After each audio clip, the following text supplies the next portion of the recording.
Hello friends, welcome to our channel. Let's have a look at problem 3557. Find maximum number of non-intersecting substrings.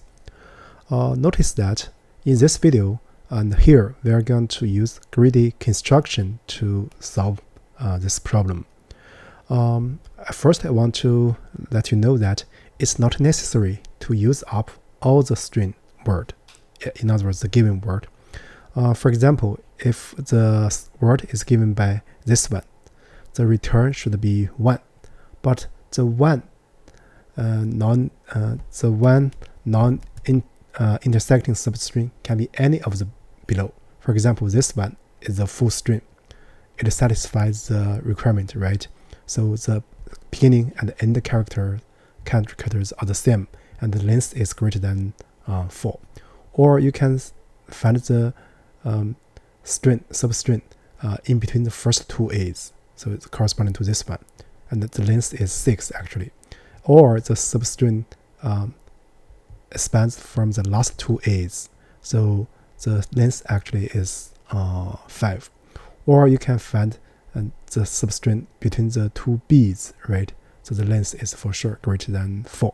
So this is one point we want you to notice. So in the current video, we are going to construct the maximum number of substrings greedily. And in the next video, I'm going to explain how to solve this problem using dynamic programming, right? So with that said, let me explain the main idea. So we can use example 1 as an example. So this is example 1, right? So you examine the word. So once you see a word, you check if the word has appeared before. If it appeared before, you can find the length of the corresponding substring. For example, if you look at the second A, so we want to check, so the index for this A is 0, 1, 2, 3, 4, 5, right? So the previous occurrence is 0. So 5 minus 0 plus 1, that is 6. So this is the valid one, then we get 1. And then we start again. And then we have F, D, F. This is another one, so we have 2. So this will be our main logic, right? But this problem, together with the one we demonstrated that for the access to 1 is very special because we used up the full string to construct 2 non-intersecting substrings. While in this example we mentioned, actually we just have 1 non-intersecting substring, but we might not use up the full string, right? So with that said, let's look at the coding. So if you digest this example and this walkthrough for exercise 1 is corresponding to this 2. And writing the code using the greedy way should be straightforward. So what we want to do, first we initialize a result variable. So this is an integer, right? So this will be the counting variable. We are going to return its final state. And then we have a position. So this position is going to store the character and its previous occurrences indices, right? So now we are going to iterate. So for I character in enumerate word. So here we use the keyword enumerate is to track the indices because we need to fulfill the at least 4, in other words, the length, right? So then first we want to check if C not in position. In other words, this C is first appearing at index I, right? So therefore, it's impossible to have a valid non-intersecting string ending both end with a character, right? The current character. So then we actually record this one to be I. This is the one.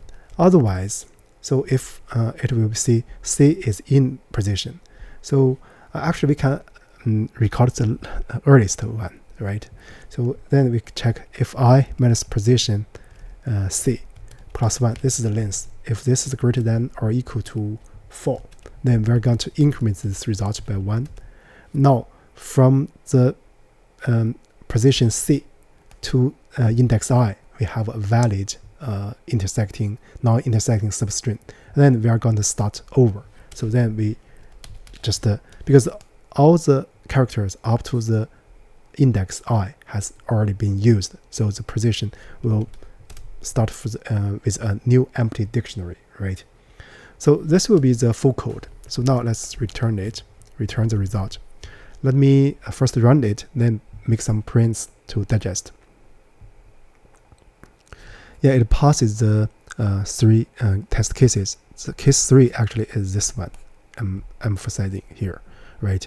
So now let's look at the generic case. Yeah, it passes all the generic cases. So now let me make some prints so that you know what's the state.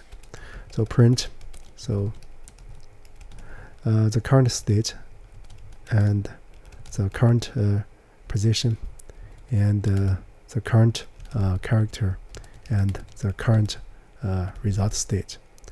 So this is the before we enter this loop, and then after we exit this loop, what's the state?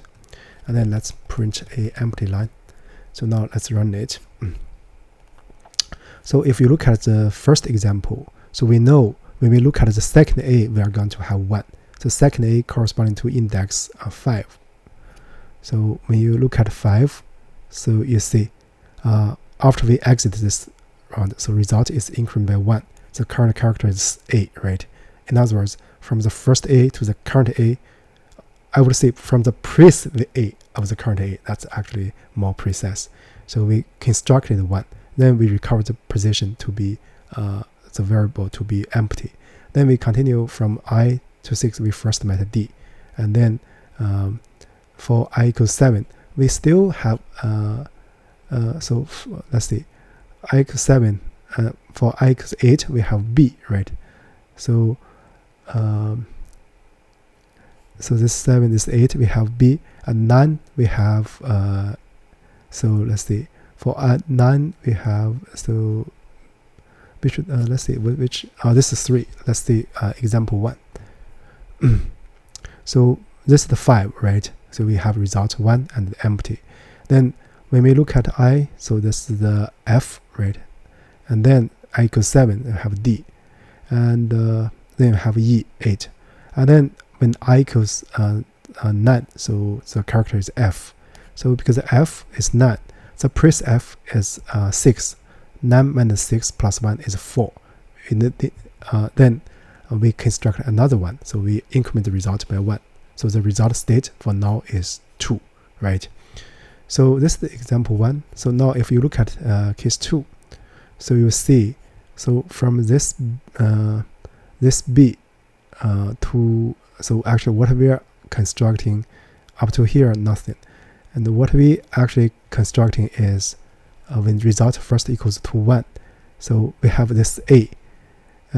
So A is actually at index 6. So the previous A is at index 3. 6 minus 3 plus 1 is 4. So this 4 A's actually is the one we explicitly construct. So, but you know, for this problem, obviously we know that the whole string actually also a valid non-intersecting substring, but that does not matter because the maximum number of non-intersecting substrings is unique, right? So with that said, I guess that's basically about it for this problem. So you can also analyze this one. This is actually especially this one. Actually, example 2 already done the job to demonstrate that it's not necessary to use up all the string words. So with that said, I guess that's it for the current video. You're welcome to check out the next video for this problem, which we use dynamic programming. So with that said,